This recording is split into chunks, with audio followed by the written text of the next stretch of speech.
Silent CEO pretended to be a janitor for a week. Only one trainee girl treated him like a human. Among dozens of trainees desperate to impress, only one young woman stopped beside him and asked, "Do you need a hand with that?" She had no idea she had just shown kindness to the most powerful man in the company. Because no one inside the 47-story tower knew, the quiet janitor mopping the floors every morning was actually the cold, silent CEO they had only ever seen on financial news. For 1 week he kept his head down, picked up discarded coffee cups, listened to casual insults, watched polished smiles from people who love talking about company culture chipple while treating invisible workers like robots. And he had no idea that this intern from a small town was about to change his life forever and would force him to confront the most painful truth. His company wasn't short on talent. It was short on people who still knew how to see another human being. Raymond Clark didn't believe in signs from God or the universe or whatever people called luck when things went sideways. He believed in numbers, market share, quarterly projections, the cold comfort of a balance sheet that never lied to your face, which made the letter in his jacket pocket feel like a grenade with the pin already pulled. Monday morning, 8:05. 47th floor of the building his father built before the heart attack took him at 52. Raymond sat at the head of the executive conference table with his back to downtown Chicago. Glass walls on three sides, Lake Michigan stretching gray and endless, beneath a sky that looked like it wanted to snow but couldn't commit.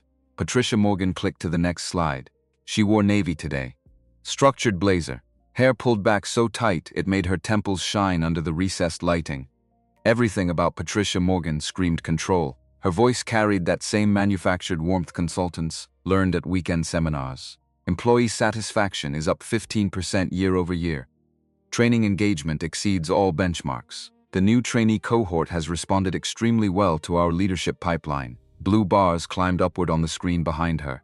Clean lines. Aspirational gradient from navy to sky blue. Respect, inclusion, and accountability are the top 3 words used in feedback forms. Several executives nodded. Grant Richardson from operations, Denise Warren from finance. 2 others whose names Raymond knew but whose faces blurred together after 10 years of quarterly reviews. Raymond did not nod. He was 37. Black. 6'2" in socks. Lean in the way of men who forgot to eat lunch because meetings bled into other meetings. He had his father's hands. Long fingers that looked like they should hold a basketball, but instead signed contracts and termination letters and acquisition agreements that moved decimal points around until companies changed ownership. Most employees at Clark and Richardson Logistics only knew Raymond from financial news interviews, or the oil portrait in the lobby where some artist made him look 10 years older and 20 degrees colder than he felt on his worst days. Cold, brilliant, untouchable. That's what the business press called him, as if being quiet meant you were calculating. As if silence was a strategy instead of just the thing that happened when you stopped trusting people to hear you. Patricia was still talking. Culture metrics show healthy trajectory across all divisions. Isolated concerns exist, of course, but nothing systemic. Raymond's thumb brushed the folded edge of paper in his jacket pocket. Blue ink, uneven handwriting, 3 pages front and back. From Harold Mitchell. Harold, 63 years old, custodial staff for 18 years. Currently on medical leave after knee surgery that should have happened 5 years ago, but Harold kept pushing it back because who takes time off when you've got bills and a grandson in community college? Harold, who emptied trash cans and mopped floors and probably knew this building better than Raymond did because Harold saw it at 5 in the morning when the lights were still off and again at 9 at night when only the workaholics remained. Harold, who wrote directly to Raymond 2 weeks ago, because the internal complaint system had failed him. Mr. Clark, I don't think you know what your company feels like from the bottom floor. The letter described things Raymond didn't want to believe. Security guards mocked for asking basic questions. Warehouse workers blamed for software failures that originated 3 departments upstream. Complaints filed with HR that vanished like smoke. And this line, the one Raymond couldn't shake, sir. This place still runs, but I don't know if it still has a heart. Patricia wrapped up her presentation with a satisfied smile. As you can see, the culture is healthy. We're positioned well for the next phase of growth. Raymond looked up. His voice came out quiet, which was worse than loud because quiet made people nervous. Did Harold Mitchell file a complaint before his medical leave? The room temperature dropped 2 degrees. Patricia's smile held, but her eyes went flat. Yes, we reviewed it thoroughly. The complaint did not require escalation. She said it so smoothly, like she'd practiced in front of a mirror. Natural. We've seen it before. Translation: old man couldn't keep up. Nothing to see here. Raymond said nothing. That's what made people most uncomfortable about him. Not anger, not threats. Just the space where a response should have been. The silence that forced you to hear your own words, echo back and realize how hollow they sounded. The meeting ended. People gathered laptops and coffee cups and fled toward their offices like deer who'd heard a branch snap. Raymond stayed in his seat, staring at the blue bars on the screen. Employee satisfaction up 15%. He wondered whose satisfaction they'd measured. Because Harold Mitchell's name wasn't on that chart. That night Raymond took the service elevator, the one most employees didn't know existed. Tucked behind the maintenance closet on 47. No card reader. Just a key that fit a lock installed in 1998 when his father was still alive and paranoid about fire escapes. The elevator descended. Slow, the kind of slow that made you notice the building's bones. Steel groaning, cables humming, the smell of machine oil and something else. Something old, basement level. The doors opened onto a hallway lit by fluorescent tubes that buzzed like dying insects. Concrete walls, exposed pipes. The architectural guts that every gleaming office tower tried to hide. Raymond walked past storage cages filled with forgotten furniture. A break room that hadn't been updated since the Clinton administration. Vending machine with a handwritten sign, exact change only, at the end of the hall.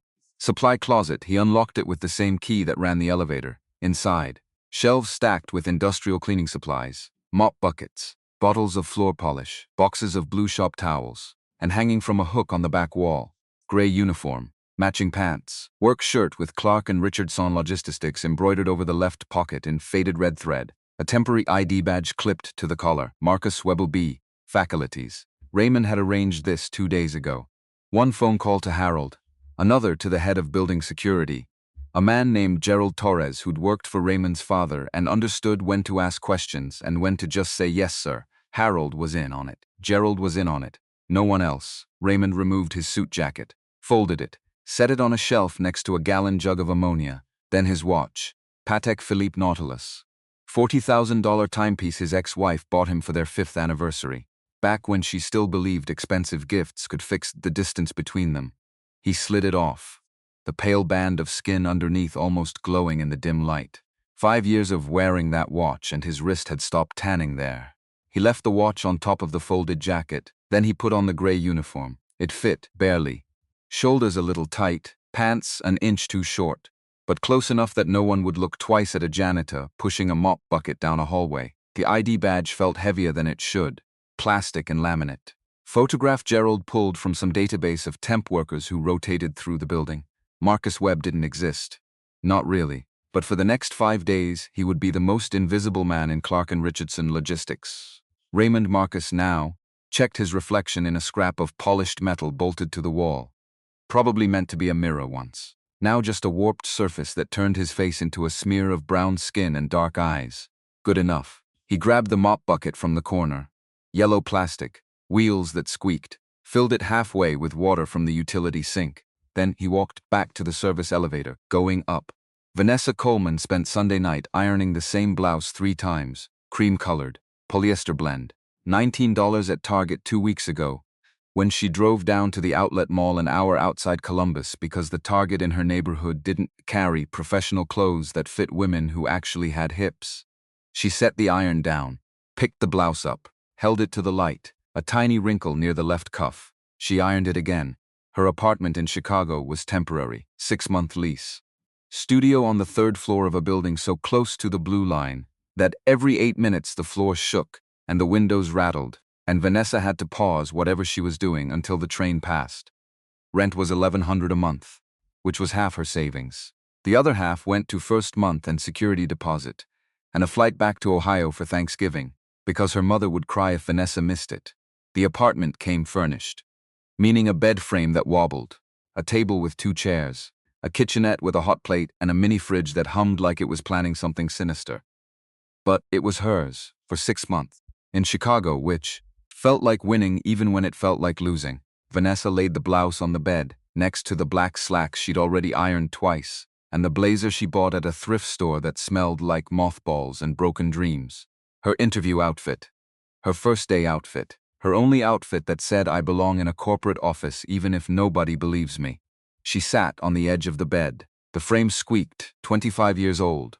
Bachelor's degree in supply chain management from Ohio State University. GPA 3.7 because she had to work 20 hours a week at the campus bookstore and couldn't afford to fail a single class.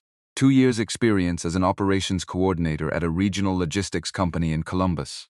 Small outfit, 12 employees. She'd coordinated truck schedules and argued with vendors and learned to read a shipping manifest faster than anyone else in the office.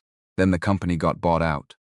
The new owners brought their own people. Vanessa got a severance check and a handshake, and a recommendation letter that used the word competent like it was a compliment. She applied to 47 corporate training programs, got 3 interviews. One offer, Clark and Richardson Logistics, Chicago. 18-month leadership development program. $48,000 starting salary with benefits and a promise that high performers moved into analyst roles after completion. Vanessa said yes before they finished the sentence, because back in Columbus, her mother Teresa was 58 with high blood pressure and a part-time job at the grocery store that didn't offer health insurance. Because her brother Darnell was 22 and working double shifts at the auto repair shop, trying to save enough to maybe go back to community college.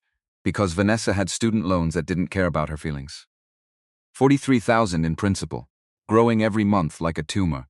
Because this was her shot, her one shot, and if she failed, she didn't let herself finish that thought. Instead, she stood, walked to the kitchenette, made instant coffee in the microwave because the hot plate took too long. While the water heated, she opened her phone.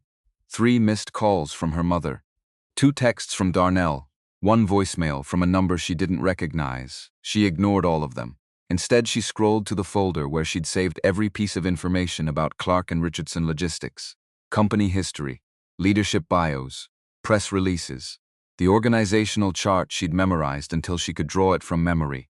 Raymond Clark, CEO, 37, MBA from University of Chicago, took over the company at 29 after his father died, grew revenue 40% in 8 years, known for being quiet, for making decisions fast, for firing people faster. The business press called him brilliant, cold, a strategist who played chess while everyone else played checkers.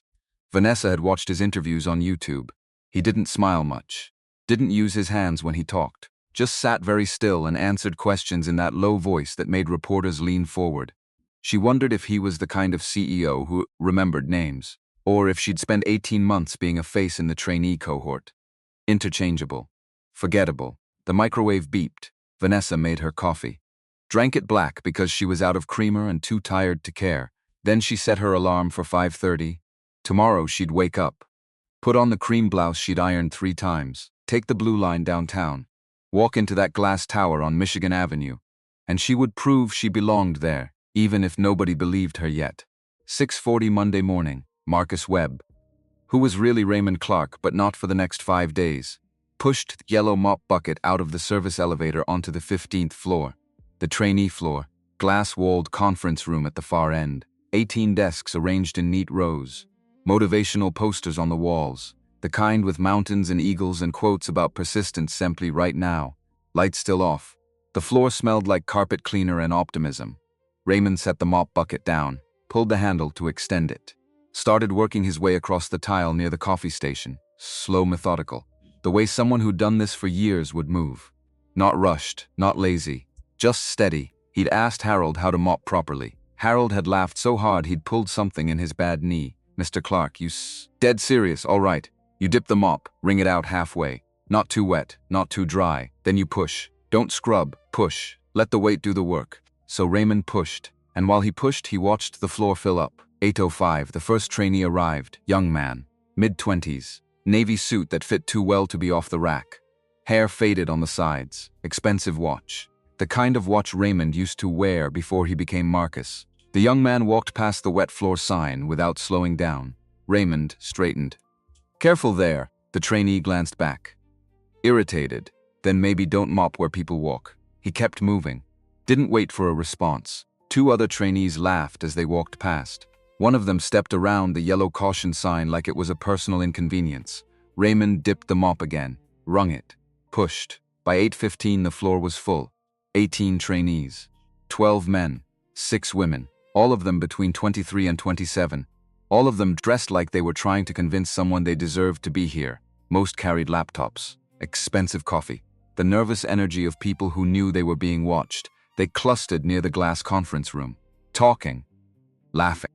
Checking phones. Not one of them looked at Raymond. He kept mopping. A woman from marketing. Red blazer. Blonde hair in a tight bun. Walked over to the coffee station. Poured herself a cup. Took 2 sips. Set the empty cup on Raymond's cleaning cart. Not in the trash can 3 feet away. On his cart. Thanks, she said, already walking off. Already forgetting he existed. Raymond picked up the cup. Threw it in the trash bag clipped to the side of the cart.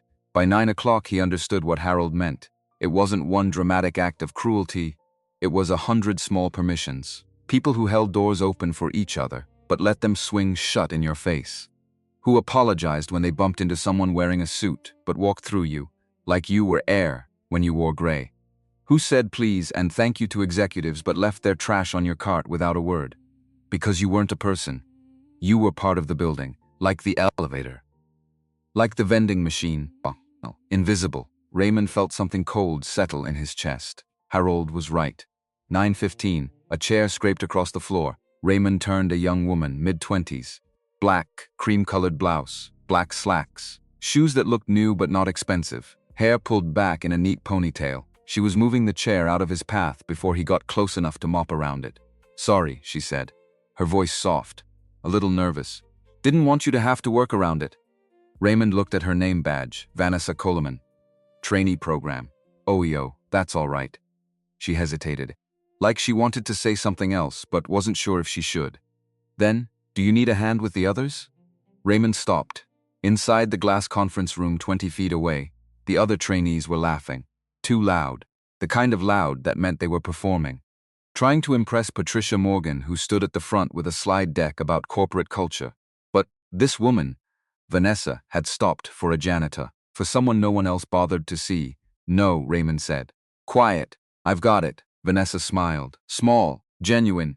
Well, thank you for keeping this place from falling apart. Patricia's voice cut through the glass. Everyone inside, please. We're starting. Vanessa nodded to Raymond. Then she walked into the conference room. Took a seat in the back row. Raymond stayed in the hallway, one hand on the mop handle, watching her through the glass. For the first time in years, maybe since his father died and left him this company and this weight and this crushing sense that he was managing something broken. Raymond wondered if the most important meeting in this building wasn't happening on the 47th floor. Maybe it was happening right here, beside the wet floor sign, where one person remembered he was human. Patricia Morgan's voice carried even through glass. Even over the hum of the HVAC system, at Clark & Richardson we value 3 things above all else: confidence, initiative, executive presence. She clicked to the next slide. Bullet points appeared. Raymond couldn't read them from the hallway, but he'd sat through enough of Patricia's presentations to know what they said. Leadership means stepping forward. Successor requires visibility. Culture fit determines trajectory. All corporate speak for, look the part or get out. Inside the room the trainees sat very straight, taking notes, nodding at appropriate moments, except Vanessa. She sat in the back row, left side. Laptop open but she wasn't typing, just watching, listening, her face unreadable. Raymond pushed the mop bucket toward the elevators. Slow, deliberate, kept them in his peripheral vision. 10:30. Coffee break. The trainees spilled out of the conference room like water from a broken dam. All of them heading straight for the coffee station. Raymond was wiping down tables near the window. Gray cloth. Spray bottle of disinfectant that smelled like fake lemons. The young man in the navy suit, the one who'd told Raymond not to mop where people walk, stood at the center of a small group, 3 others. 2 men, 1 woman. Raymond moved closer. Not obvious. Just doing his job. Wiping the table next to theirs, so one of the men said, pale, reddish hair. Is that the guy from facilities assigned to us all week? Navy suit glanced at Raymond. Then back, looks like it, good. We're important enough to get our own janitor. The woman laughed, blonde, red lipstick. Same woman who'd put her coffee cup on Raymond's cart earlier. Navy suit picked up a stir stick. Wood. Thin.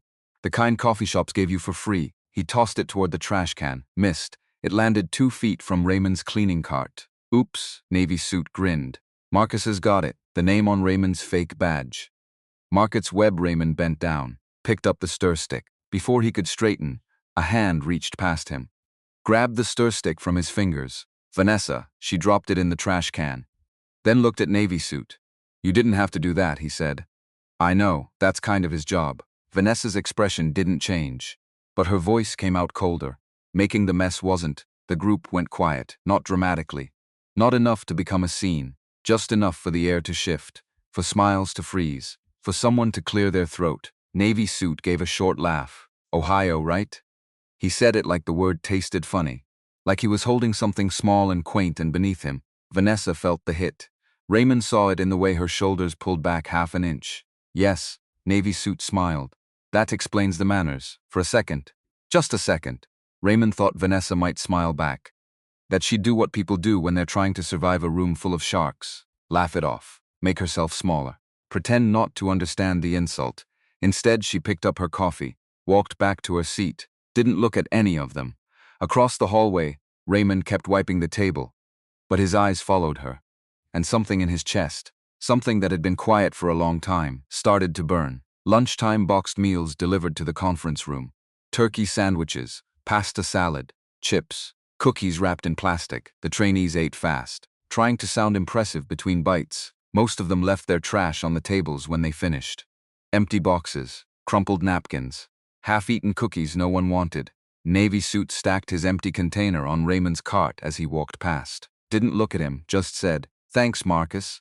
Raymond picked up the container, added it to the trash bag, then Vanessa stood. She gathered her own trash.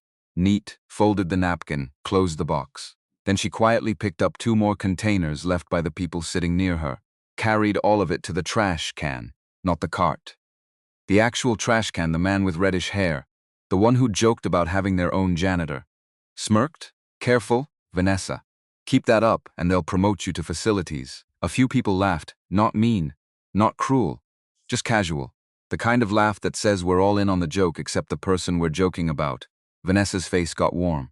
Raymond could see it even from across the room, the way her jaw tightened, the way she didn't look at anyone as she walked back to her seat. She didn't make a speech, didn't call anyone out, just sat down, opened her laptop, kept working, and Raymond realized something that made his stomach turn. She wasn't performing kindness, she was paying for it. End of day 3, 5:30 p.m., the trainees filed out.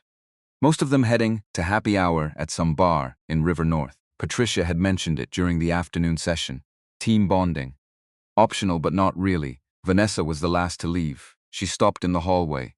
Looked at Raymond, who was stacking chairs near the back wall. Heavy chairs.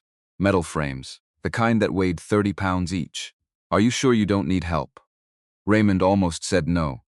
Same answer he'd given her that morning. But then he looked at the conference room behind her. Abandoned coffee cups. Expensive notebooks. Crumbs on the carpet left by people being trained to lead his company. People who didn't see Simpsopin. People who would never see her either. Not really.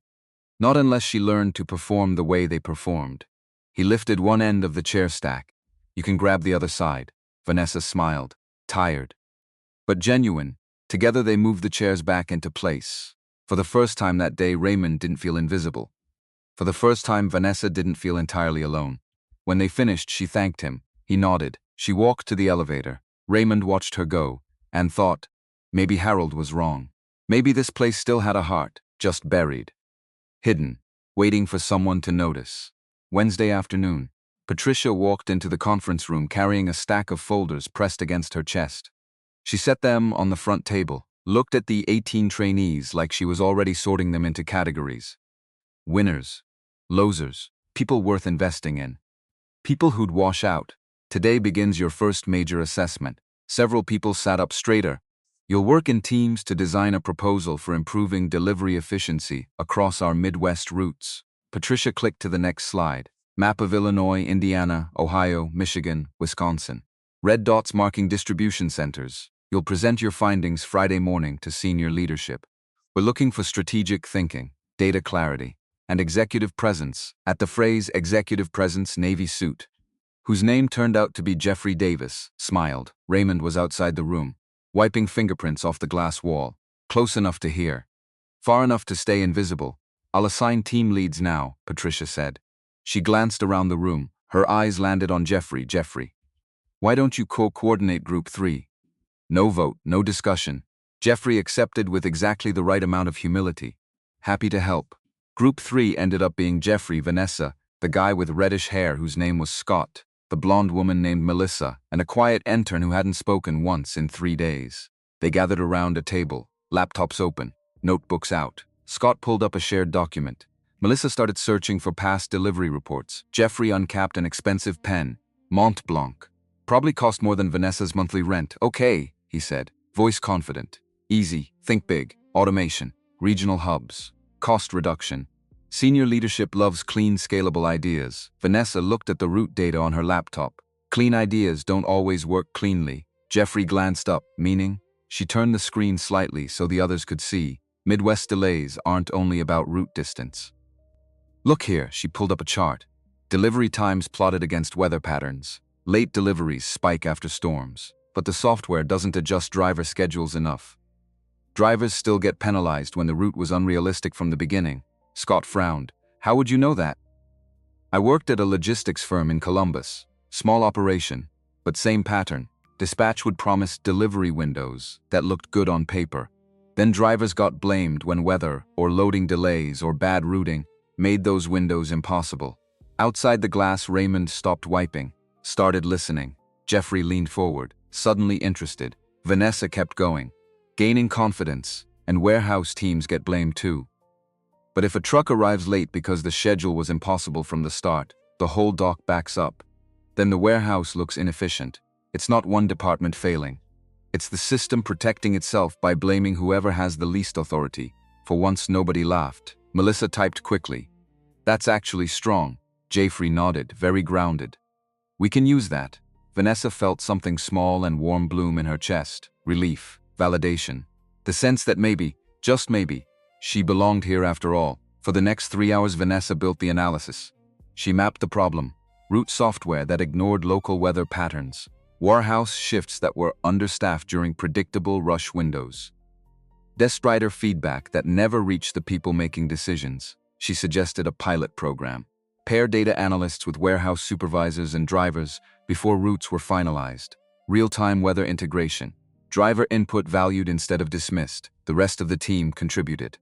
But it was Vanessa's framework, her insights, her experience translating into something the company could actually use. By 4:30, they had a solid draft. Jeffrey smiled at her. Vanessa, this is good. Really good. She smiled back, uncertain, grateful. Thanks. I can clean up the language if... I'll handle that, Jeffrey said. Smooth.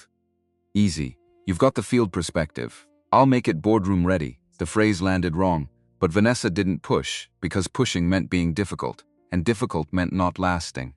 Outside, Raymond watched the shared document on Vanessa's screen. He could see her name beside several bullet points. Driver accountability analysis, War-in-house coordination framework, weather-adjusted scheduling protocol, all hers. He made a mental note, then kept wiping glass that was already clean. Thursday evening, 7:15, Vanessa sat on the floor of her studio apartment, back against the bed. Laptop open, train rattled past outside. Floor shook, windows hummed. She clicked refresh on the shared document, it loaded.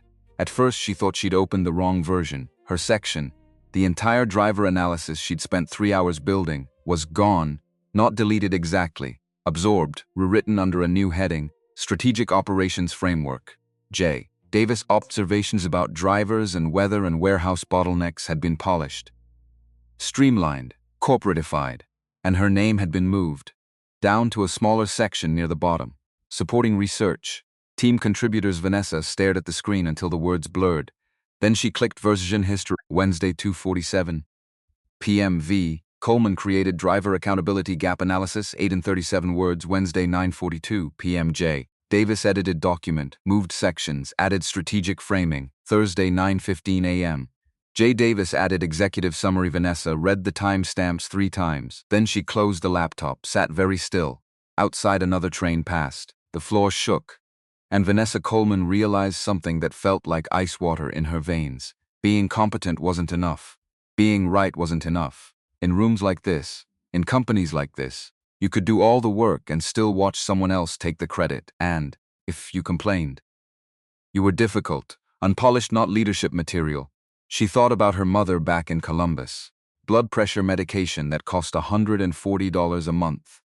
The grocery store job that barely covered rent. She thought about Darnell. 22 years old and his hands already rough from turning wrenches. Saving money for a degree he might never finish. She thought about her student loans. 43,000 and growing, and she thought, I can't lose this job, even if it means swallowing this. Even if it means letting Jeffrey Davis put his name on my work. Even if it means learning to smile when someone steals from you. So she opened the laptop again, stared at Jeffrey's name where hers used to be, and decided that tomorrow, Friday morning before the presentation, she would try one more time. She would ask him, politely, professionally, to give her credit, just her name. That's all. And if he said no, then she would know exactly what kind of place this was, and exactly how small she'd have to make herself to survive it. Friday morning arrived cold and sharp, the kind of Chicago morning that made you question every decision that brought you here. Vanessa stood outside the glass tower on Michigan Avenue at 7:40. Early, too early, but she couldn't stay in that apartment another minute with the train sounds and the thoughts that wouldn't stop circling. She'd heard what to say to Jeffrey. Practiced in the mirror while brushing her teeth. Written it down on her phone. Deleted it. Written it again. Jeffrey, I noticed my name got moved in the document. I'm not trying to make this difficult, but that was my analysis. My framework. I just want credit for the work I did. Reasonable. Professional. Not accusatory. Except every time she imagined saying it out loud, Jeffrey's face appeared in her mind. That smooth smile. That easy confidence. And she heard his response before he even said it. Vanessa, this is a team project. Ownership gets blurry. She pushed through the revolving door. Rode the elevator to 15. The floor was empty. Lights still off except for the emergency exit signs casting everything in red. She walked to the conference room. Set her laptop down. Opened the shared document one more time. Strategic Operations Framework. J. Davis, her stomach turned. But she'd made a decision last night at 2 a.m. when she couldn't sleep, and the trains wouldn't stop, and her mother's medical bills felt like a weight on her chest. She would ask, politely, one time. And, if Jeffrey said no, then she would swallow it, keep her head down, finish the program, get the job, because being right didn't matter if you were unemployed. 7:50, the elevator doors opened. Jeffrey walked out. Navy suit, different tie. Same expensive watch. He saw Vanessa. Smiled. You're here early? Her throat felt tight. Yeah, wanted to go over the presentation one more time. Smart. I did the same thing last night. He set his coffee down. Designer cup. Someplace that charged $7 for foam. Vanessa took a breath. Jeffrey, can we talk about the document real quick? He didn't look surprised, which somehow made it worse. Sure.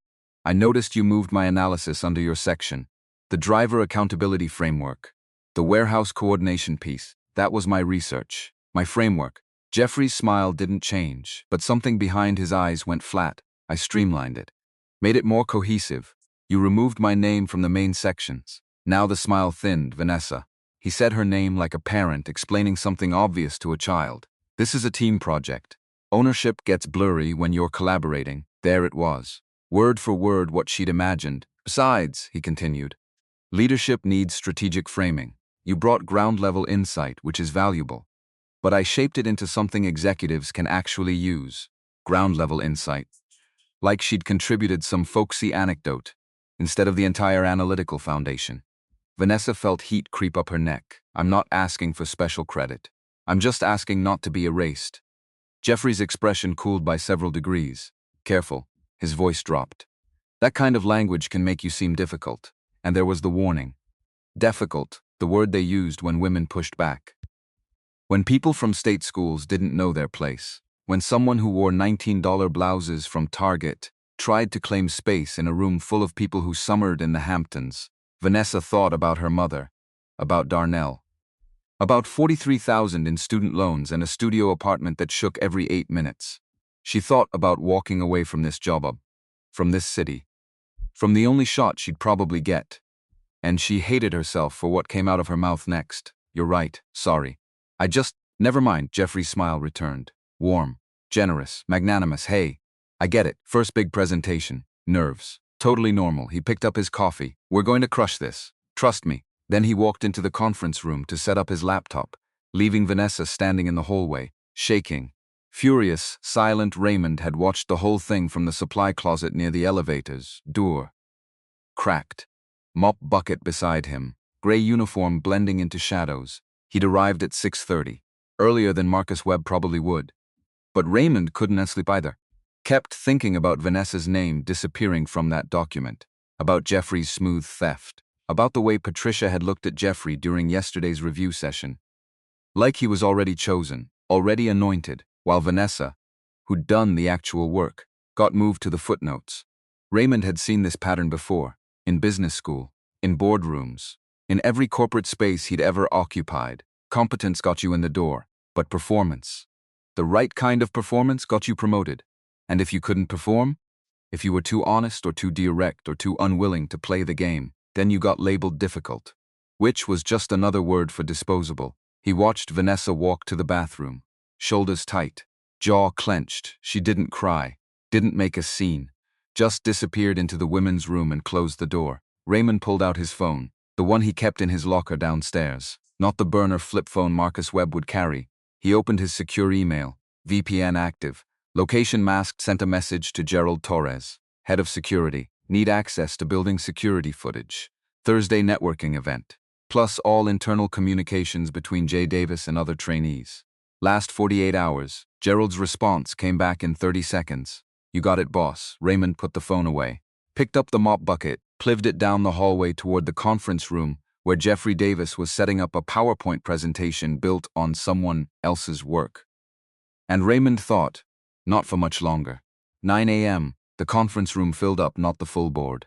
Raymond had learned that lesson. Too many questions, too much exposure. Instead, senior leadership team James Richardson, VP of Operations, 52, former Marine, straight shooter who didn't tolerate bullshit but also didn't question the hierarchy, denies Warren, CFO, 45, brilliant with numbers, terrible with people. Promoted because she made the company money, not because she built culture. 2 external advisors, management consultants who billed $400 an hour to tell executives what they already knew, and Patricia Morgan, sitting front row, tablet in hand, ready to evaluate her trainees. The 18 trainees filed in, took seats in the back 2 rows. Vanessa sat far left, second row, bandaged hand resting on her laptop. She'd cut herself last night picking up broken glass at the networking event. Minor wound, but it had bled more than expected, and now there was a white gauze wrap around her palm that made her self-conscious, like everyone could see it. Like it was proof she didn't belong. Jeffrey stood at the front, confident, relaxed. He'd changed his tie sometime between 7:50 and now. This one was burgundy, silk, probably cost more than Vanessa's entire outfit. Raymond was outside the room, wiping the glass wall, slow, methodical, close enough to hear everything. 9:05. Jeffrey began. Good morning. Thank you all for taking time to hear our proposal. Smooth. Practiced. The kind of opening that said, I've done this before and I'll do it again. Group 3 was tasked with addressing delivery inefficiency across Midwest routes. What we found was a systems-level coordination issue that's been misidentified as a performance problem. He clicked to the next slide. MAME of the Midwest. Red dots marking delays. Traditional analysis focuses on individual failures, driver errors, warehouse mistakes. But our research shows the real issue is upstream. Another click, top showing weather patterns overlaid with delivery times. Route optimization software doesn't account for regional weather variations. When storms hit, which they do with increasing frequency, drivers get penalized for delays that were mathematically inevitable. Vanessa's chest tightened. Those were her words, her analysis. Her 3 hours of pulling weather data and cross-referencing it with delivery logs. Jeffrey kept talking. We mapped this across 6 months of data, found that 31% of late deliveries occurred within 48 hours of severe weather events. Yet penalty structures treat these delays the same as driver negligence. Denise Warren leaned forward. Interesting.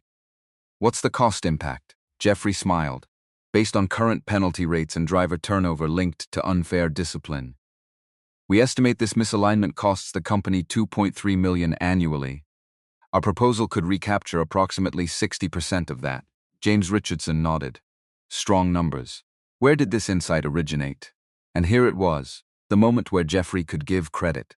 Could say Vanessa Coleman spent 3 hours building this framework, because she worked in logistics and understood how the system fails from the inside. Instead, Jeffrey said, "We consulted internal performance data and considered field realities from a strategic perspective." Strategic perspective. Vanessa felt something crack open in her chest.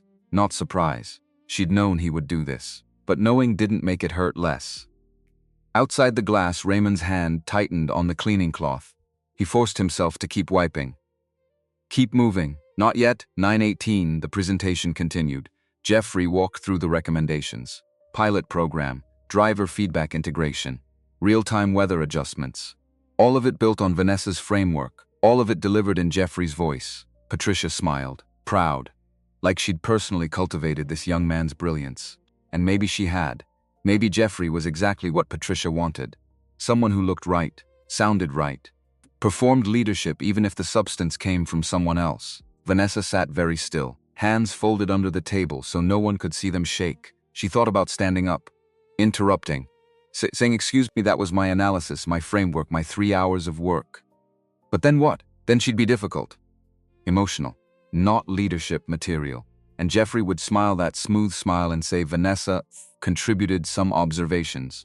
And everyone would nod because, of course, the girl from Ohio with the state school degree contributed observations, while the man from DePaul with the expensive watch did the real strategic thinking. So she stayed silent and hated herself for it. 9:25. Jeffrey wrapped up. "In summary, we believe this approach could reduce facility-based turnover by 20% and improve on-time and delivery rates by 12% within the first year." He looked directly at Patricia, happy to answer any questions. James Richardson spoke first. "This is solid work. The weather correlation is particularly strong. How confident are you in the implementation timeline?" "Very confident. We've already identified 3 regional hubs for the pilot phase." Denise Warren. "What's the tech lift? Do we need new software or can this integrate with existing systems?" "Existing systems. We'd layer weather API feeds into the current route optimization platform. Minimal development cost back and forth.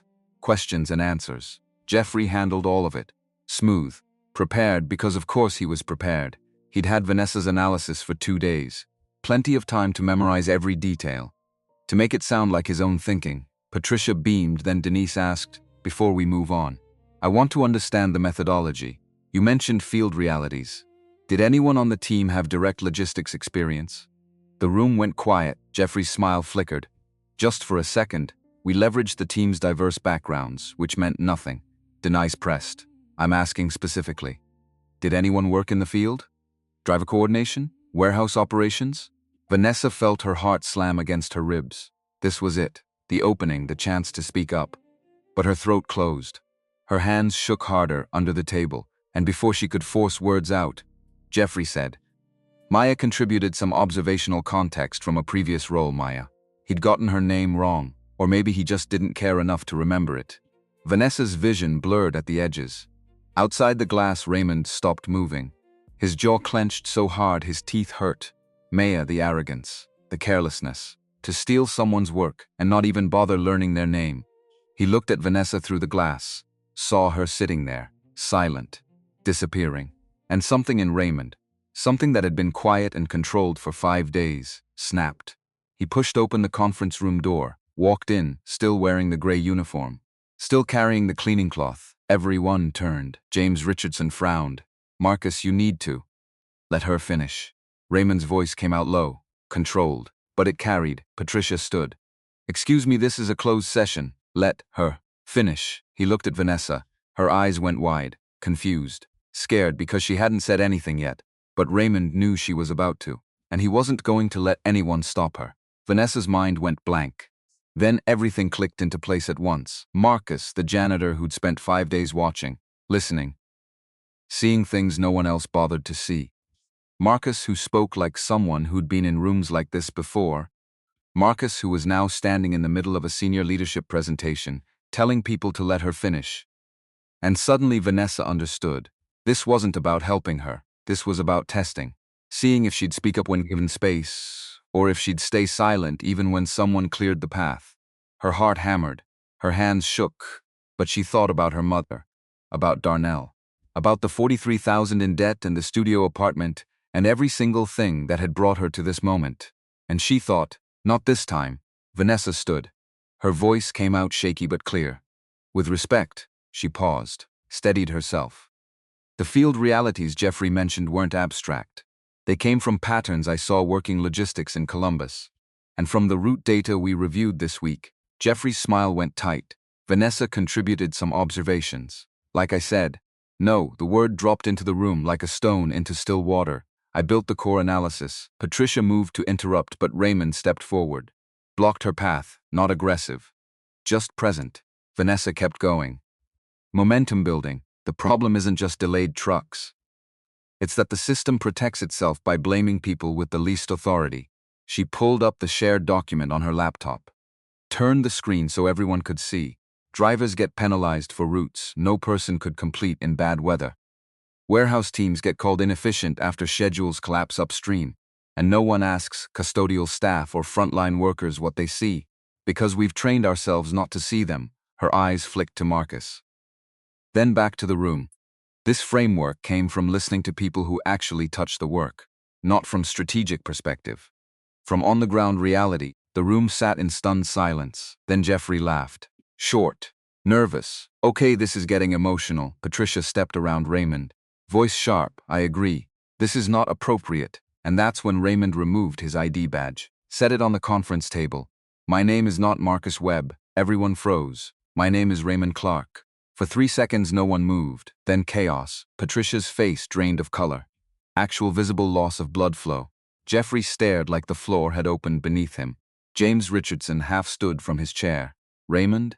Denise Warren whispered. Oh my God. The two consultants looked at each other. One of them started typing on his phone, probably updating his LinkedIn. Raymond walked to the front of the room, picked up the presentation remote. For the past 5 days I've worked as custodial staff, mopping floors, emptying trash. Watching, he clicked to a new slide. His slide. The one he'd loaded into the presentation file at 6:30 this morning using his CEO access codes. Document version history appeared on screen. Wednesday 2:47 p.m. V. Coleman creates driver accountability gap analysis. 837 words. Wednesday 9:42 p.m. J. Davis edits document. Moves sections under his name. Removes Coleman from primary attribution indictments. User IDs.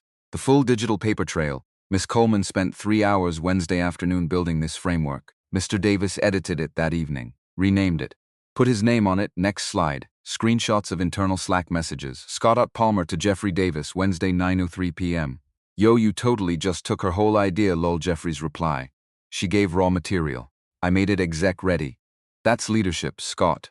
Patricia's gonna love you, bro. Jeffrey. That's the plan. Ohio girl's sweet but doesn't have the polish. The room went cold. Raymond clicked again. Security footage from Thursday night. The networking event. Still image of Jeffrey laughing with a group while Raymond cleaned tables in the background. Another image. Jeffrey tossing something toward the trash. Missing. Looking at Raymond and saying something the footage couldn't capture, but body language made clear. Then the wine glass shattering. Vanessa bending to help him, blood on her hand. And Patricia watching from 10 feet away. Doing nothing. Raymond's voice stayed low. Controlled.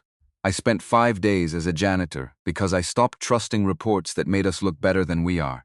He looked at Patricia. I found culture I allowed to decay by being absent from the places where people were easiest to ignore. Then, to Jeffrey, ambition isn't a flaw. But using other people as steps isn't leadership. Back to Patricia. Effective immediately, you are suspended pending an independent investigation. Patricia opened her mouth, closed it, opened it again, nothing came out. Raymond turned to Vanessa. She was still standing, laptop open. Face pale, Miss Coleman. Would you present your analysis? Vanessa's legs felt like water. Her mind screamed at her to sit down, to apologize, to make herself small. But Raymond, the CEO she'd only seen in photographs and news interviews, was looking at her like she mattered, like her work mattered, like she deserved to be seen. So she walked to the front, hands shaking, voice unsteady. But she clicked through the slides. Her slides, the ones Jeffrey had stolen, and she explained the framework, routes, storms, driver feedback, warehouse coordination, the cost of ignoring the people closest to the work. She suggested the pilot program, real-time weather integration, driver input valued instead of dismissed. Her voice got steadier as she went, because she knew this material. She'd lived it. built it, earned it, and this time no one interrupted. This time the room listened. When she finished, James Richardson nodded slowly. "That's strong work, Miss Coleman," denies Warren. "Very strong. I'd like to see a full implementation proposal by end of month." Vanessa blinked. "Ah, yes. Of course." Raymond stepped forward. "Miss Coleman, take the rest of the day. HR will contact you Monday. You did nothing wrong." His voice dropped. "Just for her. You did everything right." The meeting dissolved into chaos. Patricia was escorted out by building security. Gerald Torres himself handling it. Professional but firm, the two consultants disappeared within minutes, probably already drafting their invoice with a premium for witnessing corporate drama. Jeffrey sat frozen in his chair, face ice-white, hands gripping the armrests. His phone buzzed. "Caller ID, Dad." He didn't answer. Vanessa gathered her laptop with shaking hands, walked out of the conference room into the hallway. The floor felt tilted, like gravity had shifted. She made it to the women's bathroom, locked herself in a stall, and finally let herself shake. Not crying, not yet, just shaking, because she'd stood up, she'd spoken, and somehow, impossibly, it had worked. Raymond changed out of the gray uniform in the basement supply closet, put his suit back on, his watch, his phone, became Raymond Clark again, CEO, founder's son, the man with 60% ownership and the weight of 1,800 employees on his shoulders. Gerald knocked on the door. "Boss, Patricia's off the premises." "Jeffrey's in HR right now. His father's lawyer already called." "Let them call. You want me to prepare a statement?"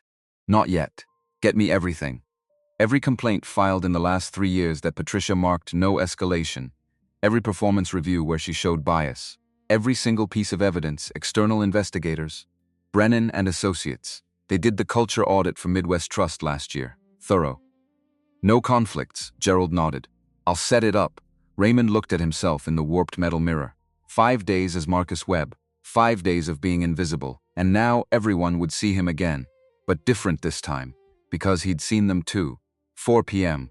Vanessa sat in the break room making terrible coffee. Her hands had stopped shaking. Mostly, the door opened, Raymond walked in, not Marcus anymore. Full suit, expensive watch back on his wrist. Every inch the CEO. But his voice stayed soft. "You okay?" Vanessa turned. "I stood up. I'm still standing." "So yeah, what you did in that room took more courage than anything I've done in 10 years running this company.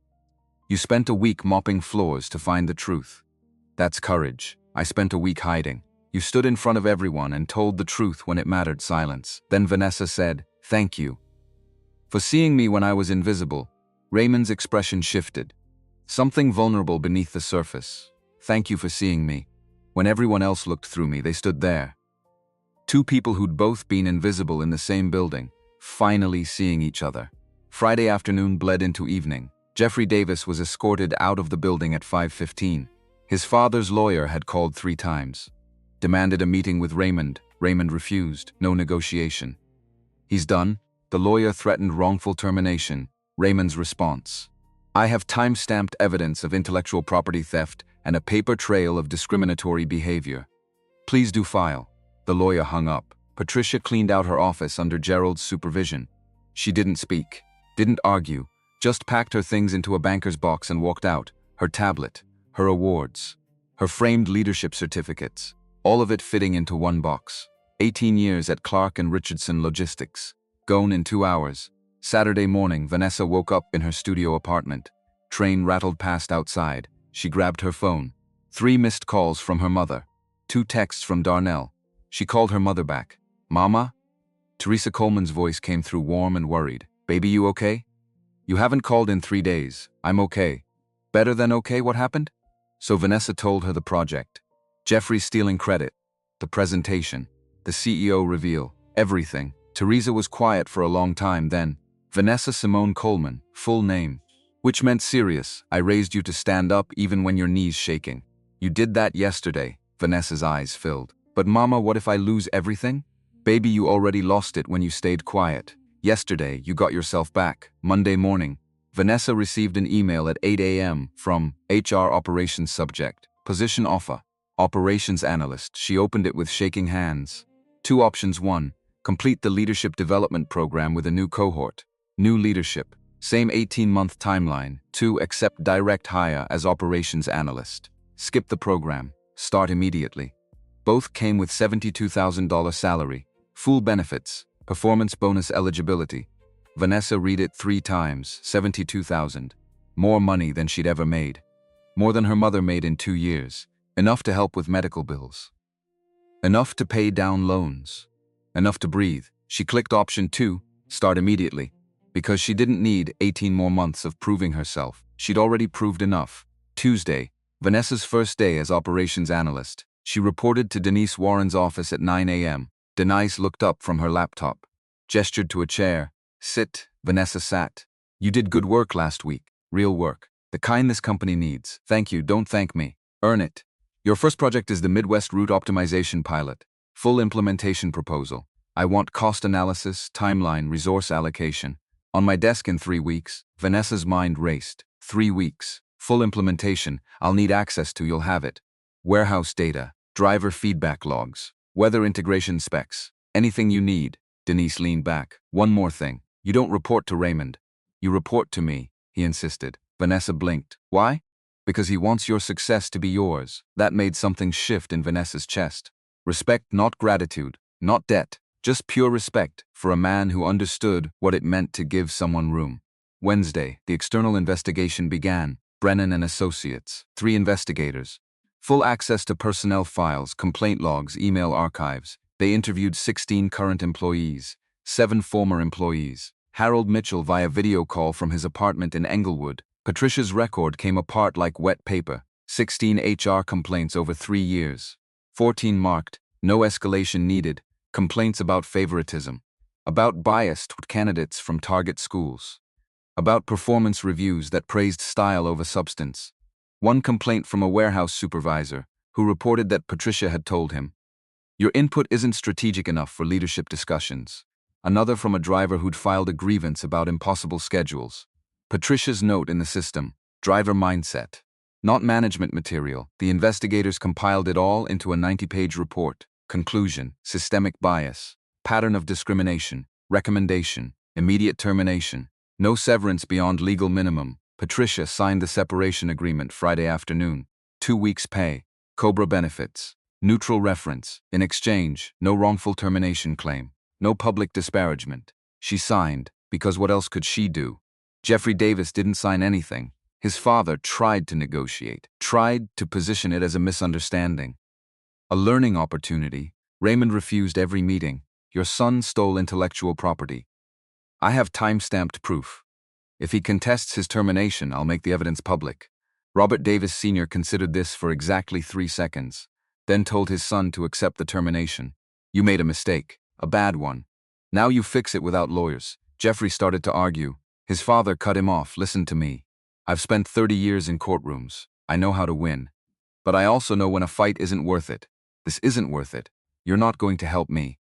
Robert picked up his bourbon, took a slow sip. I'm going to help you become a man who doesn't need help.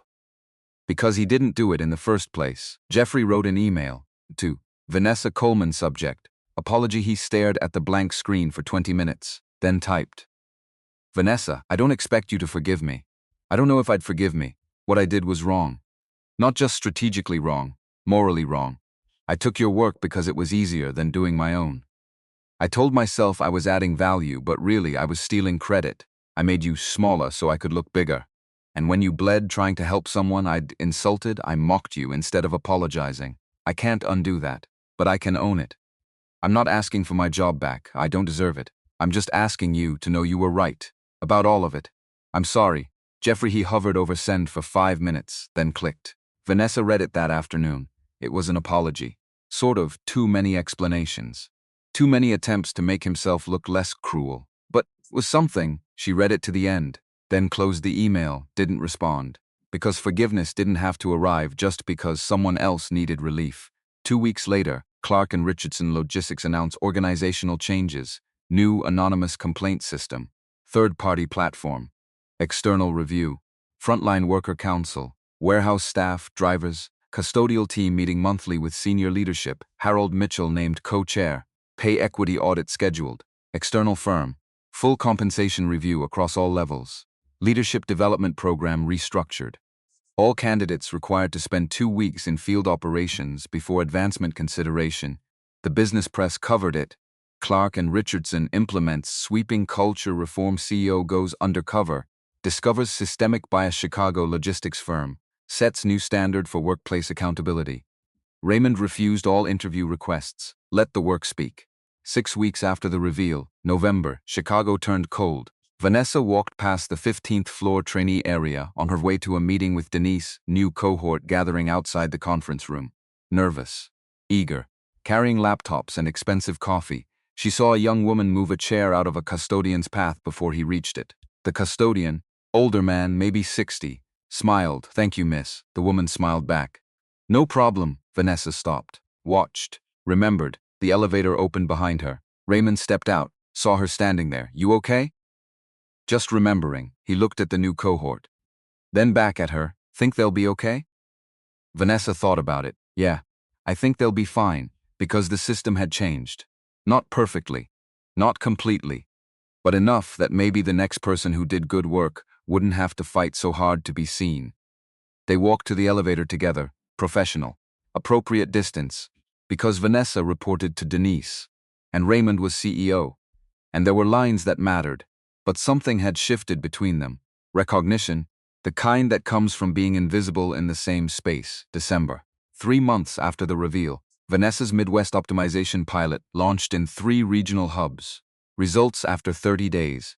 On-time delivery improved 9%. Driver penalty rates dropped 23%. Warehouse efficiency increased 12%. Cost savings. 1.8 million annually. Denise called Vanessa into her office. "Good work. Thank you. Don't thank me. I'm promoting you." Vanessa blinked. "Senior analyst. 15% raise.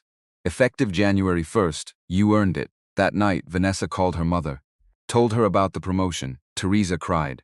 So did Vanessa, standing in her studio apartment that still shook when trains passed. But it didn't feel temporary anymore. It felt like hers. February, 6 months after the reveal. Valentine's Day fell on a Friday. Vanessa arrived at her desk to find a cream-colored envelope. No name, just elegant paper. She opened it. Inside, a note, handwritten. "I've kept my distance. Your success is yours. Can I take you to dinner now? R."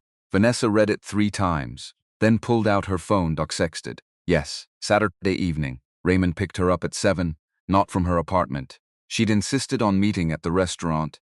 "I can drive myself." He'd laughed. First real laugh she'd heard from him. "I know you can. But let me do this anyway." Dinner at a soul food place on the south side. Not fancy, not corporate, just good food and warm lighting, and the kind of atmosphere that let you breathe. Over fried chicken and collard greens, Raymond said, "I spent so many years thinking success meant distance. Distance from people, from mess, from feeling. Then I met you. You showed me that real strength is letting people see you." Vanessa set down her fork. "I spent so long trying to prove I belonged. To everyone. Then you saw me when I was nobody. Made me realize I always belonged. They just couldn't see it." After dinner, they walked along the lakefront. February wind brutal. Lake Michigan frozen at the edges. Vanessa shivered. Raymond offered his jacket. "I'm fine. I know you're fine. But take it anyway." She did. They stopped at a bench overlooking the water. Raymond spoke first. "I need you to know something." "What?" "I don't want you because you're impressive. Though you are. I don't want you because you're brilliant. Though you are." He looked at her. "I want you because when everyone else looked through me, you asked if I needed help moving chairs." Vanessa's eyes filled. "You saw me when I was invisible. And I will spend the rest of my life making sure you never feel invisible again." She took his hand. "I love you. But I need you to know this can't depend on your power." Raymond looked at their joined hands. "I don't want it to." "Then promise me something. Anything. If we do this, we do it as equals. Not CEO and employee, not rich and poor. Just 2 people who saw each other when it mattered." Raymond pulled her close. "I promise." They kissed, soft, tentative. Long time coming. Chicago skyline glittered behind them. Lake wind whipped cold. 2 people who'd both been invisible in the same workplace, finally learning to find each other. March arrived with snow that didn't stick, wet, heavy. The kind that melted on contact and left Chicago looking gray and exhausted. Vanessa had been senior operations analyst for 2 months. Her cubicle on the 23rd floor had a window. Small, but hers. She could see part of Lake Michigan from her desk if she leaned back and tilted her head. On clear days, the water looked almost blue. Today it looked like sheet metal. Thursday morning. 6:55 a.m. Vanessa stepped off the elevator on 47, executive floor, all glass and modern furniture and that particular silence that came with expensive carpet. Raymond's office was at the end, corner suite, views of the lake on two sides. The door was open. He sat at his desk, shirt sleeves rolled up, no tie, reading something on his laptop with the kind of focus that made you not want to interrupt. Vanessa knocked anyway. He looked up. Smiled, not the CEO smile. The other one. The real one that made the corners of his eyes crease. Come in, she did. His office was nothing like she'd expected. Minimalist, almost empty, one bookshelf. A couch that looked like it had never been sat on. Desk clear except for the laptop and two coffee cups. He pushed one toward her, black. Right? Right. She sat in the chair across from his desk. Not the couch. The couch felt too intimate for 7 a.m. on a Thursday. Raymond leaned back. How's the expansion proposal? Almost done. Denise wants it Friday. You'll make it, I know. Doesn't mean I'm sleeping much. He smiled again. Welcome to the club. They drank coffee in comfortable silence. Outside the windows, Chicago woke up slowly. Lights flickering on in buildings across the river. Cars starting to clog the streets. Vanessa set her cup down. Can I ask you something? Anything. Why did you really do it? The undercover thing, Raymond's expression shifted. The smile faded. Harold's letter, I know. But you could have ignored it. Most CEOs would have. He looked out the window. Lake Michigan stretching gray to the horizon. My father built this company from nothing. Worked himself to death doing it. Literally, heart attack at 52. In this office. At that desk, Vanessa's chest tightened. I was 29. Business school. No real experience. And suddenly I owned 60% of a logistics company I barely understood. He turned back to her. For 8 years I focused on growth, revenue, market share. All the metrics that look good in quarterly reports. Then Harold wrote that letter.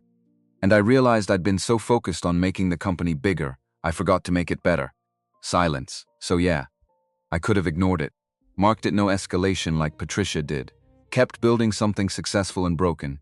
He picked up his coffee, drank, set it down. But I didn't want to be the kind of CEO who only sees what the reports tell him to see. Vanessa felt something warm spread through her chest, not attraction.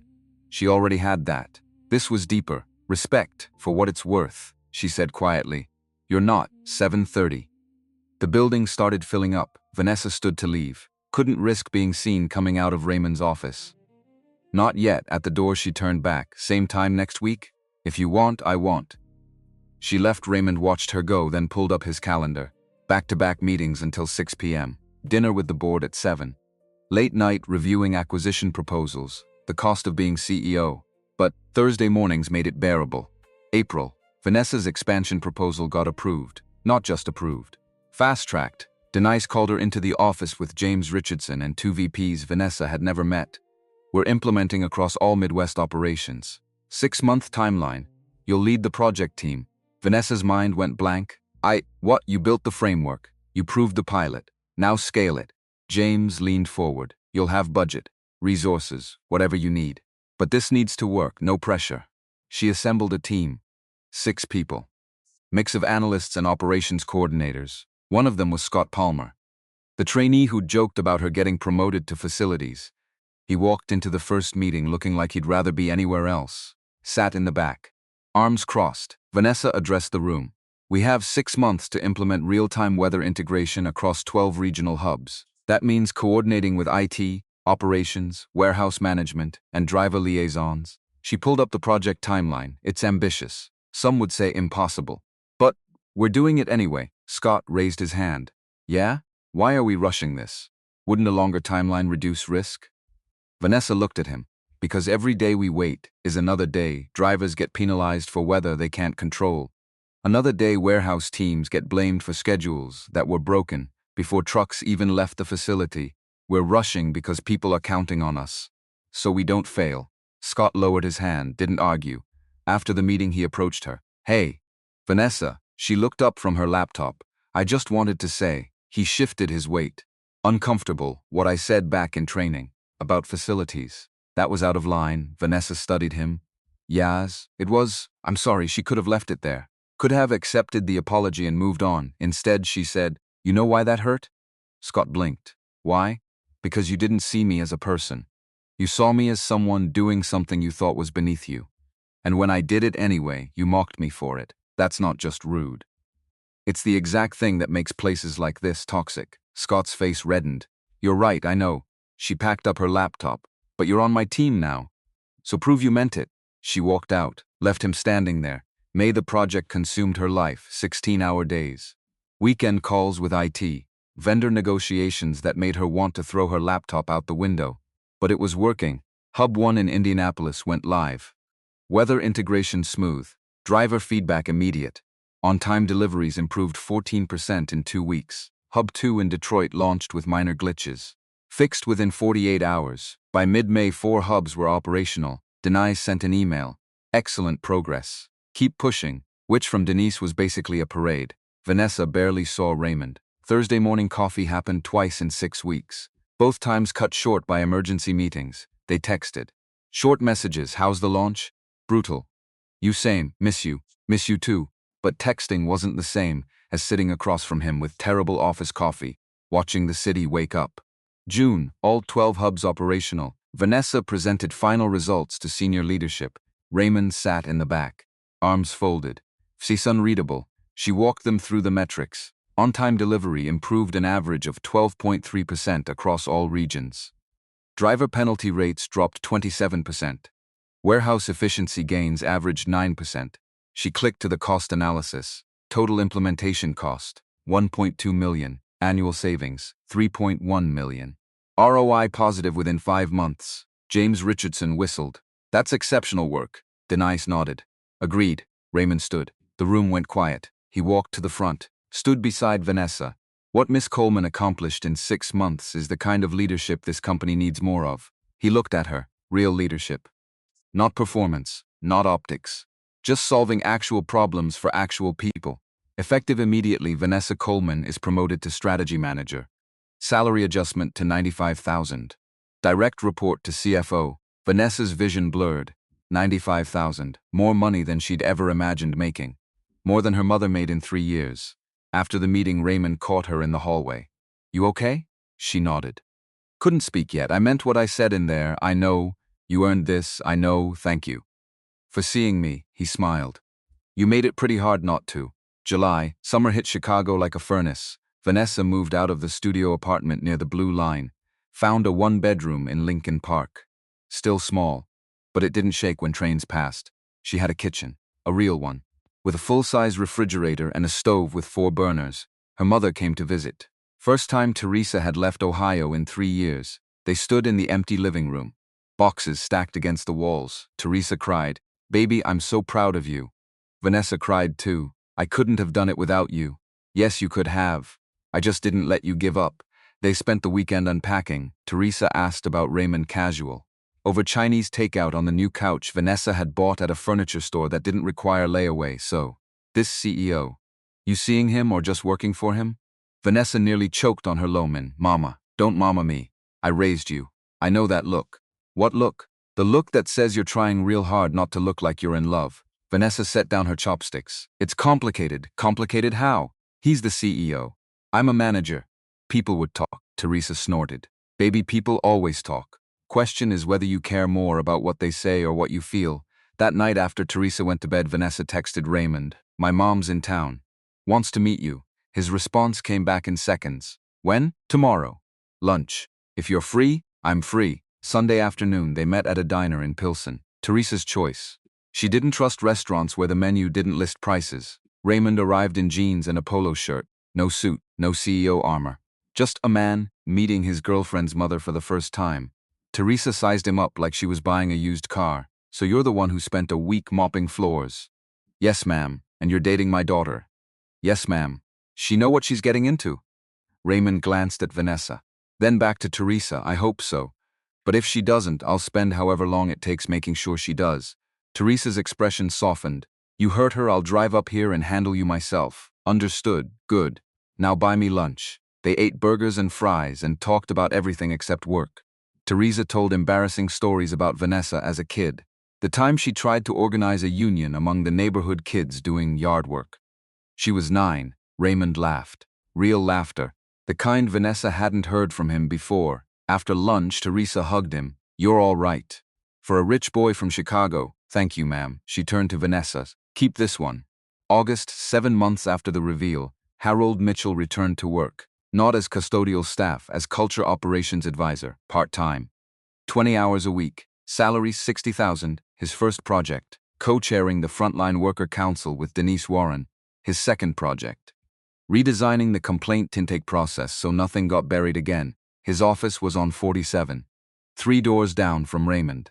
When Raymond saw him that first day he stopped, Harold looked different. Business casual instead of gray uniform. Walking without the limp. Knee surgery finally successful. Harold, Mr. Clark, it's just Raymond. Harold smiled. Old habits. They stood in the hallway. 2 men who'd conspired to expose a broken system. Thank you, Raymond said quietly. For writing that letter, thank you for reading it. September. The company hit record quarterly revenue. Not because of the culture changes. At least not directly, but employee retention was up 19%. Turnover costs down. Performance metrics across the board improving. The board noticed. Called a special meeting. Raymond presented the results. Revenue growth of 8% year over year. But more importantly, culture scores improved across every metric. Anonymous complaints up 40% because people finally trust the system. Which means we're catching problems early instead of letting them fester. One board member, older white man who'd been skeptical of the whole undercover thing, raised his hand. So you're saying the touchy-feely stuff actually made us money? Raymond didn't blink. I'm saying treating people like peoples instead of line items makes them work harder. Which, yes, makes us money. The board approved continued investment in culture programs. Unanimous vote, October. Vanessa got a call from a headhunter, VP of Operations position, national logistics firm.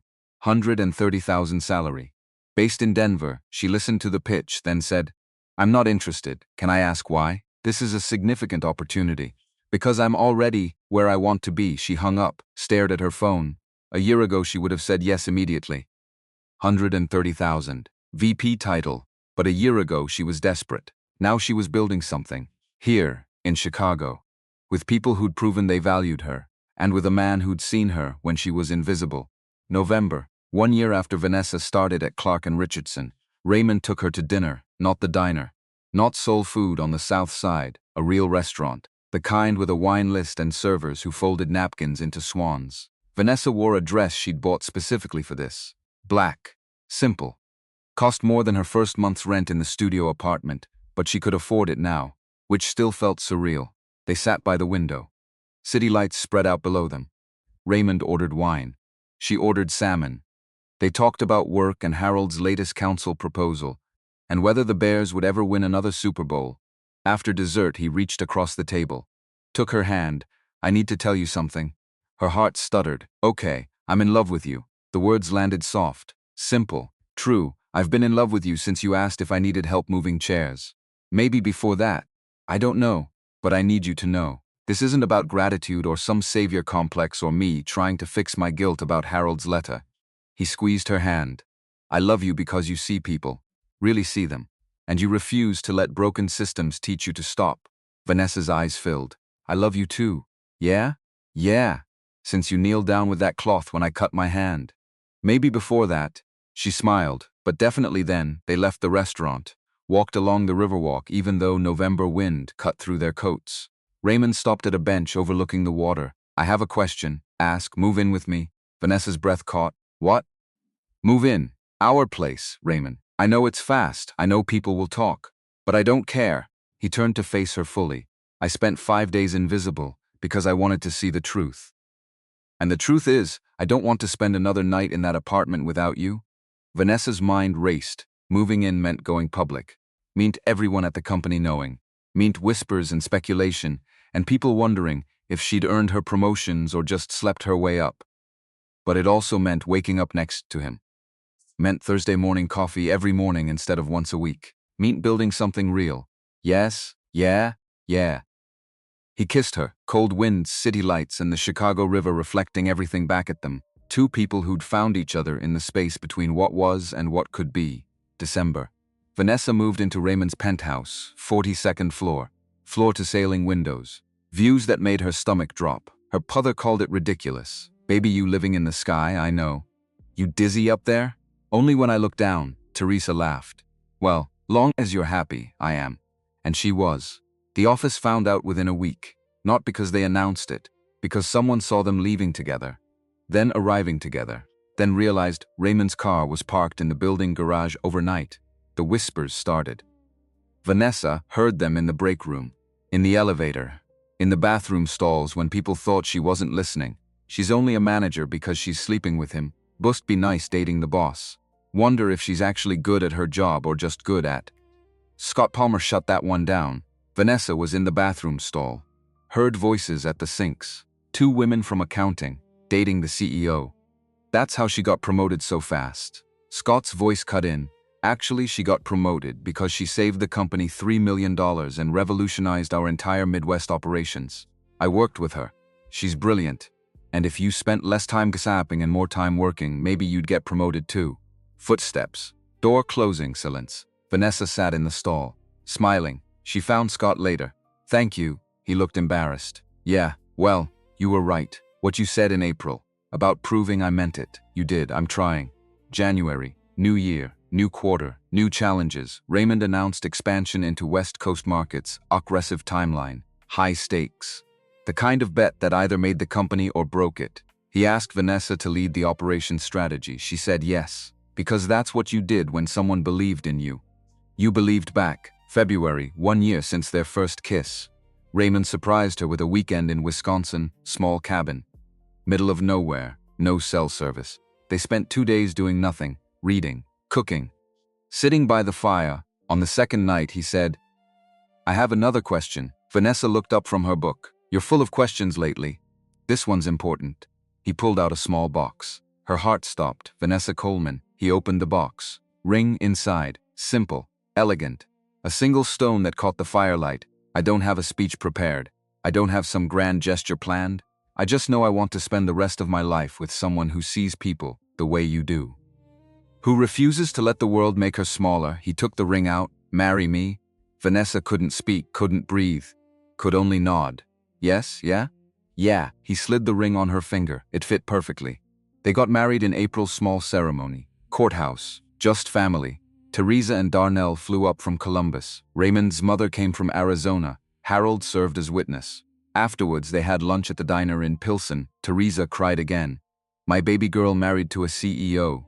Vanessa laughed. Mama, he's just a person. A person with a penthouse and a car that costs more than my house. Raymond grinned. She's got a point. They didn't honeymoon. Too much work. But they took a week off. Stayed in the penthouse. Ordered takeout. Watched the city from 42 floors up. On the last night, Vanessa stood at the window. Raymond came up behind her. Wrapped his arms around her waist. What are you thinking? That a year and a half ago, I was ironing a $19 blouse and terrified I'd lose everything. And now I'm here. Here's pretty good. Yeah. She turned in his arms. You know what the crazy part is? What? I didn't save you. You didn't save me. We just saw each other when everyone else was looking away. Raymond kissed her forehead. That's the whole thing, isn't it? Sometimes the most important thing you can do is just pay attention. May. 18 months after Vanessa started at Clark & Richardson, the West Coast expansion launched 3 new distribution centers, 200 new employees. Operations scaled across 5 states. Vanessa's strategy worked, not perfectly. There were problems. Delays. Software glitches that made her want to scream. But they fixed them, because that's what good teams did. The board called another meeting, asked Raymond about succession planning. You're 38, you own 60%. What happens if something happens to you? Raymond glanced at Vanessa. She sat in the back taking notes. I'm building a leadership team that can run this company out without me. That's already happening. Anyone specific? But yeah. I have people in mind. After the meeting, one board member pulled him aside. You're talking about your wife. I'm talking about the person who saved us $3 million and scaled our entire Midwest operations in 6 months. She happens to be my wife. But that's not why she's qualified. The board member nodded slowly. Just wanted to make sure we're clear. We are, June. 2 years after the undercover week, Clark & Richardson hit $50 million in quarterly revenue. Employee retention at 92%. Culture scores highest in company history. Anonymous complaints still coming in, which meant the system worked. Problems surfaced, got fixed. Instead of festering in silence, Raymond called an all-hands meeting, 1,800 employees. Virtual and in person, he stood in the main conference center, Vanessa beside him. Harold on his other side. 2 years ago, I spent a week mopping floors because I didn't trust our culture reports. What I found was a company that had forgotten how to see people. He gestured to Harold. Harold Mitchell wrote me a letter that changed everything. Because he refused to stay silent. Then to Vanessa. Vanessa Coleman stood up in a room full of senior leadership and called out theft. Because she refused to disappear, he looked at the crowd. That's what makes a company worth working for. Not the revenue, not the quarterly reports. People who refuse to let broken systems teach them to stop caring. Applause. Not polite corporate applause. Real noise. Real appreciation. After the meeting, Vanessa found Raymond in his office. That was a good speech. Thanks. You mean it? Every word. She sat on the edge of his desk. I have something to tell you. His expression shifted. Good or bad? Good. I think. She took his hand, placed it on her stomach. I'm pregnant. Raymond's face went through 6 emotions in 3 seconds. Shock, confusion, fear, joy, more fear. Then joy again. Yeah. He pulled her into his arms, held her like she might disappear if he let go. We're having a baby. We're having a baby. December. Vanessa's last day before maternity leave. She'd worked until she physically couldn't anymore. 37 weeks. Belly so big she couldn't see her feet. Her team threw her a party. Scott brought cupcakes. Harold gave a speech about how proud he was.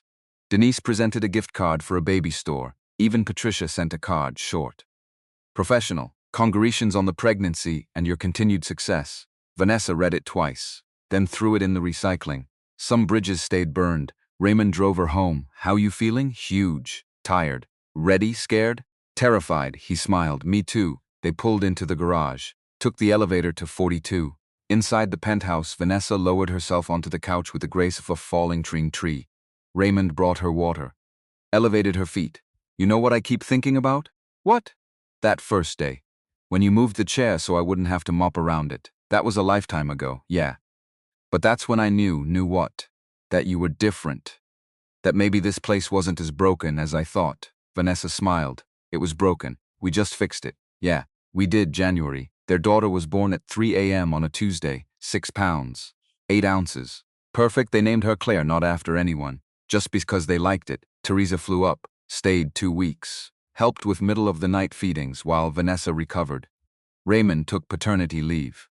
Full month. The board grumbled but didn't fight it. Because the CEO, who mopped floors for a week to fix company culture, wasn't going to miss his daughter's first month. February, Vanessa's first day back. She pumped breast milk in a supply closet that had been converted to a lactation room.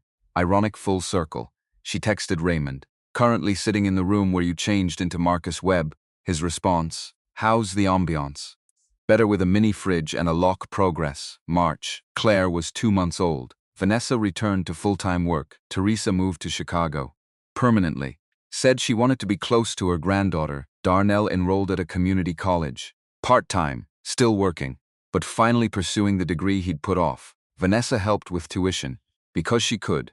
Because family took care of family. April, 3 years after the undercover week, Raymond announced his transition plan. Not retiring. But stepping back, he'd serve as executive chairman. Focused on strategy and vision. The new CEO, James Richardson, promoted from VP of Operations, wallet choice. Respected. Experience the board approved unanimously. But Raymond had another announcement. Effective immediately, Vanessa Clark will serve as Chief Operations Officer. The room went silent. QO. Third highest position in the company, reporting directly to the CEO. Salary $215,000. Stock options, the works. Vanessa sat in the back, holding Claire, who'd fallen asleep on her shoulder. She hadn't known, Raymond hadn't told her. Vanessa Coleman, now Vanessa Clark, has proven herself over 3 years. She doesn't just solve problems. She builds systems that prevent them. This isn't about our relationship.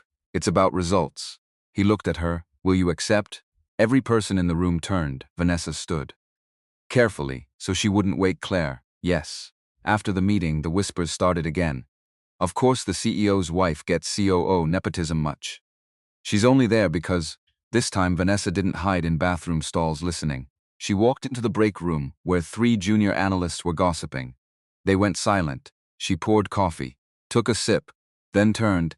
If you have concerns about my qualifications, feel free to submit them through the anonymous feedback system Harold designed, or you can spend that energy doing actual work. Your choice? She walked out, left them staring. May. Vanessa's first week as COO, she restructured the entire operations division, created cross-functional teams, eliminated redundant layers, promoted 3 people who'd been overlooked because they didn't perform the right way. One of them was Scott Palmer. She called him into her office. You're promoted to Senior Operations Manager. 15% raise. Leading the West Coast integration. Scott blinked. Seriously? You've earned it. Don't make me regret it. I won't. Good. Now get out. I have 12 more meetings today. June, Claire's first birthday. They threw a party at the penthouse. Harold came. Denise. Scott. Half the operations team. Teresa baked a cake. 3 layers. Vanilla with buttercream. Claire smashed her face into it and everyone laughed. Raymond stood next to Vanessa, watching their daughter destroy baked goods with the enthusiasm of someone who'd just discovered sugar. We did good. Yeah, we did. You know what the best part is? What? She'll grow up in a company that sees people. Because her parents refused to let it stay broken, Vanessa leaned into him. That's the whole point, isn't it? What? Leaving things better than you found them. July. 4 years after Vanessa started at Clark & Richardson, the company hit $100 million in annual revenue, regional expansion complete, national footprint established, Wintley satisfaction 94%. The business press called them a model for culture-driven growth. Raymond gave one interview. The reporter asked, "What's the secret?" There's no secret. You just pay attention to people. Really pay attention. That's it. That's everything. August. Vanessa stood in front of a new trainee cohort. 30 people. Nervous. Eager. Wearing clothes that cost too much or too little depending on where they came from. She remembered being them. Remembered ironing that cream blouse 3 times. Welcome to Clark & Richardson Logistics. I'm Vanessa Clark, Chief Operating Officer. 4 years ago I sat exactly where you're sitting. Terrified. Hoping I wouldn't screw up, she smiled. You're going to screw up. Everyone does. The question is what you do after. She walked to the front of the room. This company used to reward performance over character. Style over substance. We changed that. But culture isn't something you fix once. It's something you protect every single day. She looked at each face. So here's what I expect. Work hard. Be honest. See the people around you. Really see them. Final pause. And if you ever witness something broken, don't stay silent. Because silence is how good companies rot from the inside. That night, Raymond asked how it went. I think I scared them. Good. Fear keeps people honest. She laughed. That's not what I meant, I know. He pulled her close. But you meant what you said. About seeing people. Always. December. 5 years after the undercover week. Raymond and Vanessa stood in the basement supply closet. The same closet where he'd changed into Marcus Webb's uniform. It was still there. Gray shirt and pants. Hanging from the same hook. Why do you keep it? Reminder. Of what? That the most important thing I did as CEO wasn't growing revenue or expanding markets. It was spending 5 days invisible. Vanessa took his hand. You know what I remember most? What? You asking if I needed help with the chairs. That was the moment. Yeah, that was the moment. They walked out of the closet, took the service elevator up, stopped on 15, the old trainee floor, new cohort working late, laptops open, coffee cups scattered. A young woman stood to leave, noticed a janitor, real one this time, struggling with a heavy trash bag. She walked over. You need a hand? The janitor smiled. That'd be great. Together they lifted the bag, carried it to the service elevator. The young woman returned to her desk. Kept working. Raymond and Vanessa watched from the hallway. Think she knows? Vanessa whispered. Knows what? That she just did the most important thing she'll do all week. Raymond smiled. Probably not. Should we tell her? No.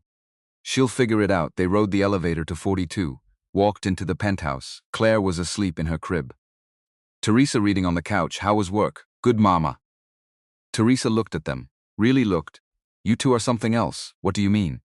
Most people spend their whole lives trying to matter. You two just decided to pay attention. She stood. Hugged them both. That's the real secret, isn't it? Everything else is just details. Raymond put Claire to bed. Vanessa stood at the window. Same view.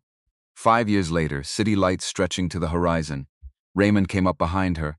What are you thinking? That 5 years ago I was invisible, and now I'm COO of a $50 million company married to the chairman, with a daughter who's going to grow up knowing her voice matters. How did we get here? You moved a chair. She turned in his arms. You mopped a floor. We saw each other. Yeah, we did. They stood there.